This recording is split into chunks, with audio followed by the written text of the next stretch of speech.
जिल्ला प्रशासन कार्यालय जानुहोस्, अहिले 1 घण्टामा तपाईँ नागरिकता पाउनुहुन्छ। पासपोर्ट जानुहोस्, लाइन छैन, घरमै हजुरलाई पठाइदिउँ कि यहीँ रिसिभ गर्नुहुन्छ, अप्सन छ। आतिथ्य सत्कार यस्तो गजबको पाउनुहुन्छ सरकारी कार्यालयहरूमा, कुरै छाड्नुहोस्। लाइसेन्समा त्यस्तै छ, मालपोतमा त्यस्तै छ, नापीमा त्यस्तै छ। कति पोर म्यानेजमेन्ट छ हिजोको दिन भन्ने त यसले उदाङ्को पारिदियो।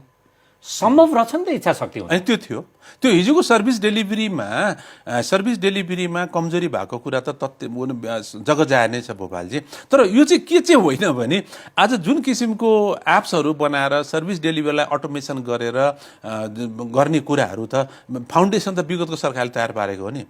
त्यहाँ खालि काम मात्रै भइरहेको थिएन, त्यो इफिसियन्सी मात्रै देखिएको थिएन। अहिलेको सरकारले लो ह्याङ्गिङ फ्रुट समातेको चलाएको भनेको त्यही नै हो।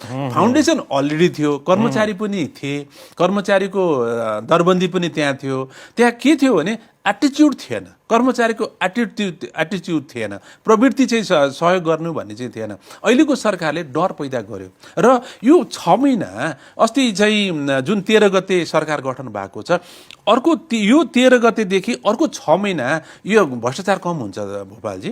यो 2051-52 सालको मनमोहन अधिकारीको पालामा पनि त्यही नै भएको थियो, 46 सालको पालामा पनि त्यही नै भएको थियो। अनि यो 62-63 सालपछि शान्ति सम्झौतापछि आएको प्रचण्ड सरकार आएपछि पनि 6 महिना सरकारहरूले असाध्यै सहयोग गर्छन्, डराउँछन्, चाँडो अफिस जान्छन्, बेलुकासम्म ढिलोसम्म बस्छन्, घुस पनि खाँदैन, सबै कुराहरू सहयोग गर्छन्। अहिले बिचरा सरकारीहरू अब आइतबार शनिबार छुट्टी दिने भन्ने कुरा त्यो असाध्यै राम्रो काम छ। त्यो पहिले सरकारले पनि गरिसकेको, अदालतको कारणले त्यसलाई सारेको। अहिले त्यो राम्रो छ, त्यसलाई पनि हामीले लो ह्याङ्गिङ फ्रुटमा सरकारले रोमान्टिसाइज गरेको छ भनेको छौँ। जनताहरू, कर्मचारीहरू अहिले सिंहदरबारको वरिपरि कार्यालयहरूको वरिपरि दौडादौड गरेको 9 बजे देखिन्छ, 8:45 बजे देखिन्छ। यो 6 महिना मजाको काम हुन्छ भोपालजी। त्यसकारण यो 6 महिनाको मजाको कामलाई यो डरबाट होइन कि यो संस्थागत होस्।